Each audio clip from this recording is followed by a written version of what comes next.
Pada pagi 28 Februari 2026, penduduk Teheran, Iran dikejutkan oleh bunyi yang belum pernah didengar. Ia bukan bunga api, bukan ujian siren. Ia adalah bunyi salah satu operasi ketenteraan terbesar abad ke-21 sedang dijalankan di atas kepala mereka. Dalam beberapa menit sahaja, 200 pesawat telah merentasi langit Iran. Lebih daripada 500 sasaran telah diserang serentak di seluruh wilayah. Bangunan yang telah wujud selama berdekad-dekad menjadi runtuhan dalam beberapa saat. Asap masih lagi berkepul ketika dunia mula memahami apa yang baru sahaja berlaku. Lelaki paling berkuasa di Iran, lelaki yang telah memerintah negara ini selama 37 tahun, yang membina rangkaian pengaruh yang tersebar dari Lubnan hingga Yaman, yang mencabar Amerika Syarikat, Israel, dan dunia barat selama berdekad-dekad.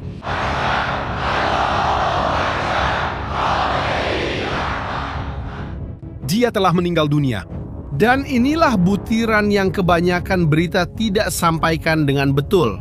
Iran sedang berunding untuk perdamaian pada masa itu.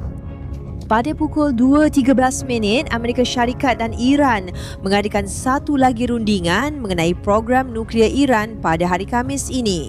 Eliseo Caetano akan bersiaran langsung dari Miami. Eliseo, adakah Amerika Syarikat telah memutuskan sejenis serangan ke atas Iran? 2 hari sebelum serangan, seorang perantara menyatakan secara terbuka bahwa perjanjian hampir dicapai, dan 2 hari kemudian rejim kehilangan segalanya. Itu bukan kemalangan. Iran menggali kubur sendiri. Video ini akan jelaskan bagaimana.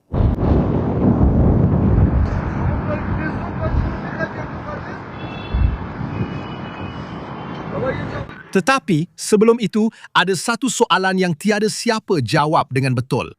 Sebenarnya bagaimana Amerika Syarikat tahu dengan tepat di mana Khamenei berada, sedangkan beliau bertahun-tahun bersembunyi di tempat perlindungan bawah tanah rahasia, lokasi yang sangat sedikit orang tahu dengan kawalan keselamatan elit. Walaupun begitu, semuanya selesai dengan satu serangan di tempat dan masa yang tepat.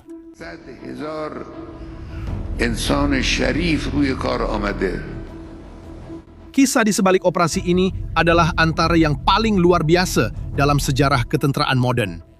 Dan inilah yang Anda akan ketahui dalam video ini. Untuk memahami bagaimana Iran sampai ke tahap ini, Anda perlu menjawab satu soalan yang jarang ditanya orang. Kenapa sekarang? Kenapa bukan 5 tahun lebih awal? Sedangkan Iran sudah menjadi ancaman, apa yang berubah? Jawabannya terletak pada satu nombor. Lihat, Iran bukan negara kecil dengan 92 juta penduduk dan tamadun berusia ribuan tahun. Sebuah rejim yang sejak 1979 telah berdekad-dekad membina pengaruh di seluruh Timur Tengah. Mereka membiayai Hezbollah di Lebanon, Hamas di Gaza, Houthi di Yaman, dan berpuluh-puluh kumpulan bersenjata di Irak. Namun, ada sesuatu yang lebih berbahaya. Pada pertengahan 2025, Agensi Nuklear PBB mengesahkan bahwa Iran telah mengumpul bahan radioaktif yang cukup untuk membina 9 bom atom.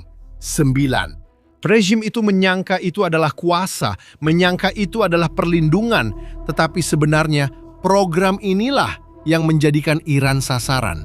Jumlah itu tidak boleh diterima oleh Israel dan Amerika Syarikat.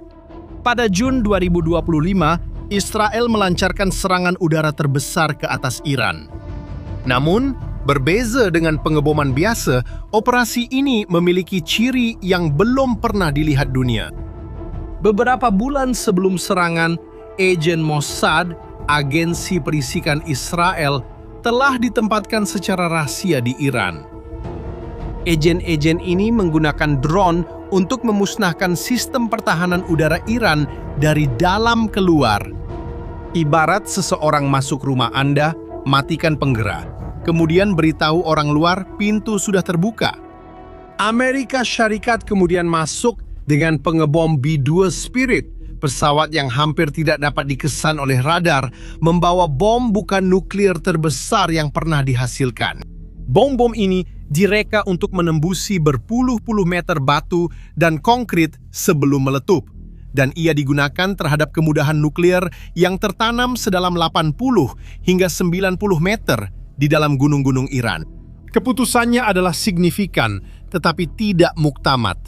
Program nuklear itu telah tergugat, namun tidak dimusnahkan. Dan disinilah Iran melakukan kesilapan yang akan menentukan kisah ini. Mereka memilih membatalkan semua kerjasama dengan pemeriksa antara bangsa, bukannya berunding. Mereka menutup pintu dan terus membina secara rahasia. Iran sedang menggali kubur sendiri tanpa sadar. Pada Februari 2026, beberapa pusingan rundingan diadakan antara Amerika Syarikat dan Iran dengan negara Arab Oman bertindak sebagai orang tengah. Pada 26 Februari, orang tengah itu mengumumkan secara terbuka bahwa perjanjian damai hampir dicapai. Dunia menarik nafas lega, tetapi 2 hari kemudian, agensi nuklear PBB menemui sesuatu yang mengubah segalanya. Iran telah menyembunyikan bahan nuklear yang sangat berbahaya di sebuah pangkalan rahasia yang tidak terdapat dalam mana-mana peta rasmi. Ia tidak pernah diisytiharkan dan terselamat dalam keadaan utuh daripada semua serangan terdahulu.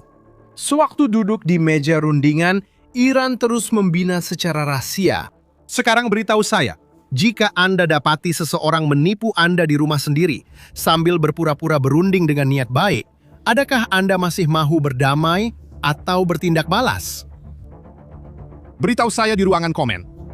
Pada masa itu, Iran menempah maut. Keesokan pagi, serangan bermula. Sekarang, kita kembali kepada soalan utama. Bagaimana Amerika Syarikat dan Israel tahu lokasi Khamenei? Khamenei sangat takut tentang keselamatannya. Selama beberapa bulan, tersebar maklumat beliau bersembunyi di tempat perlindungan bawah tanah rahasia. Beliau jarang muncul di khalayak, namun pada pagi 28 Februari, beliau ada di pejabatnya. Di kompleks Beit Harbari, kediaman rasmi dan pusat pemerintahan pemimpin tertinggi di tengah-tengah Tehran. CIA menjejaki pergerakannya dengan tepat, mengenal pasti lokasi sebenar beliau, dan menyampaikan maklumat itu secara massa nyata kepada tentera udara Israel. Juru cakap tentera Israel mengesahkan perkara itu kemudian. Kedua-dua negara telah merancang bersama selama beberapa bulan. Apabila peluang itu muncul, keputusan diambil serta-merta. Selepas menghapus ketua rejim keganasan Iran dalam serangan awal, kini kami menghapuskan teras infrastruktur mereka secara sistematik dan memberikan pukulan hebat kepada rejim itu. Serangan itu memusnahkan kompleks dan Khamenei maut, namun beliau bukan satu-satunya mangsa. Tentara Israel menyatakan telah menghapuskan kira-kira 40 pegawai kanan Iran dalam beberapa menit sahaja, termasuk Ketua Komander Pengawal Revolusi, Menteri Pertahanan, dan Jenderal berpangkat tertinggi dalam tentera Iran. Kepimpinan tertinggi rejim itu telah dihapuskan dalam satu operasi sahaja. Pada awalnya, kerajaan Iran menafikan semuanya. Menteri Luar Negeri muncul di TV memberi jaminan Khamenei masih hidup dan selamat. Namun beberapa jam kemudian, mereka tidak lagi dapat menafikannya. Ketika itu, semua orang tertanya-tanya, adakah ini bakal menjadi perang dunia? Jawabannya tiba dengan pantas dan mengejutkan. Iran bertindak segera. Iran melancarkan ratusan peluru berpandu dan drone ke atas Israel dan pangkalan tentara Amerika di 6 negara rantau ini. Lapangan terbang Abu Dhabi telah terkena serangan. Lapangan terbang Dubai mengalami kerusakan. Pangkalan tentara Amerika di Qatar telah diserang, 3 askar Amerika terbunuh. Kemudian, ekonomi dunia menerima tamparan paling hebat.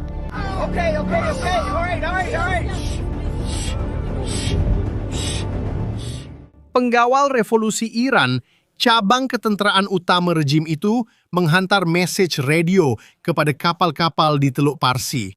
Tiada kapal dibenarkan melalui Selat Hormuz. Selat Hormuz ialah laluan air sempit antara Iran dan Semenanjung Arab. Dan disitulah laluan bagi kira-kira 1/5 daripada semua minyak yang didagangkan di dunia. Dalam kurang 24 jam, bilangan kapal tangki minyak di situ berkurang separuh. Harga minyak naik serta-merta pakar beri amaran.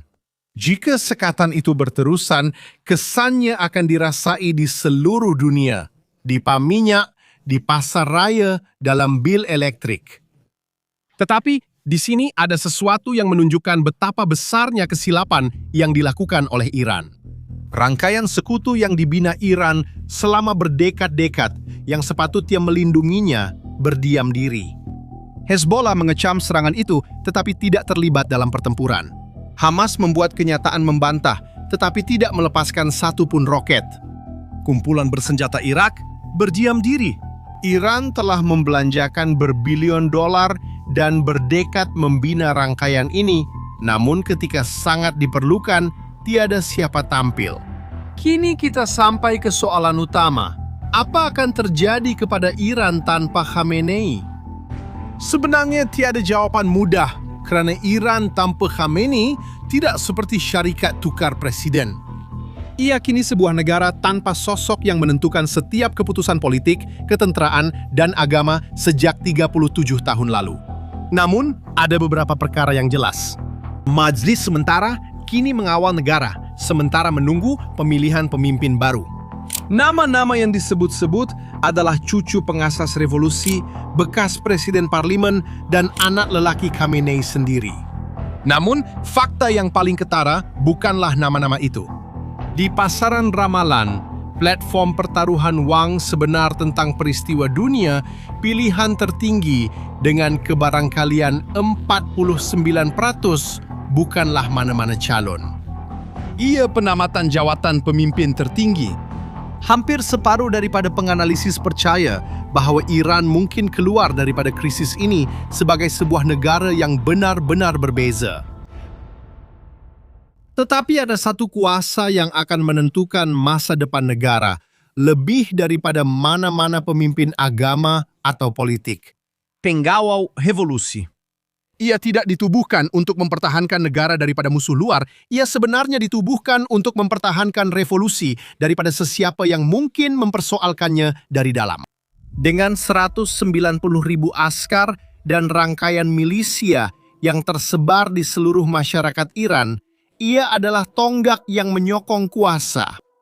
Seperti dikatakan oleh penganalisis Amerika, menyingkirkan Khamenei tidak bermaksud menghapuskan rejim, kerana pengawal revolusi adalah rejim itu sendiri. Apa yang mungkin timbul daripada kekacauan itu bukanlah sebuah demokrasi, tetapi ia juga bukan kerajaan agama yang sama seperti dahulu. Ia akan menjadi sesuatu yang lebih bersifat ketenteraan, lebih cenderung kepada nasionalisme Iran, dan mungkin lebih sukar untuk diramalkan. Program nuklear Iran tergugat, belum musnah. Pengetahuan untuk membina bom tidak boleh dimusnahkan dengan bom. Kerajaan baru mungkin sambung jalan itu dengan kurang had berbanding dulu. Dan jalan diplomasi telah ditutup dengan cara yang paling mendadak 2 hari selepas seorang perantara mengatakan bahawa keamanan sudah hampir dicapai.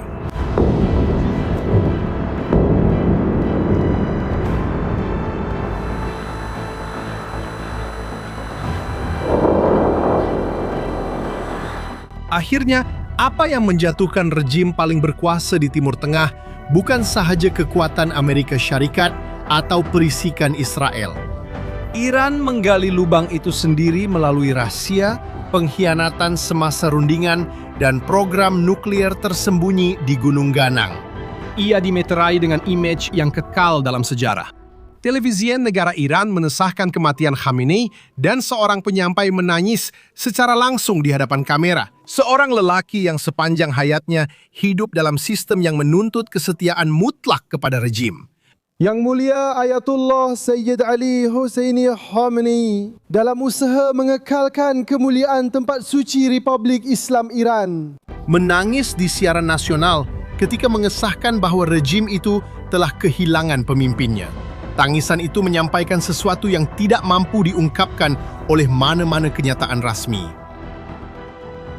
Jika Anda ingin terus mengikuti apa yang akan berlaku seterusnya, siapa yang akan mengambil alih kuasa, sama ada program nuklir akan diteruskan, dan apa maksudnya untuk seluruh dunia, langganlah saluran ini. Kisah ini masih jauh dari tamat.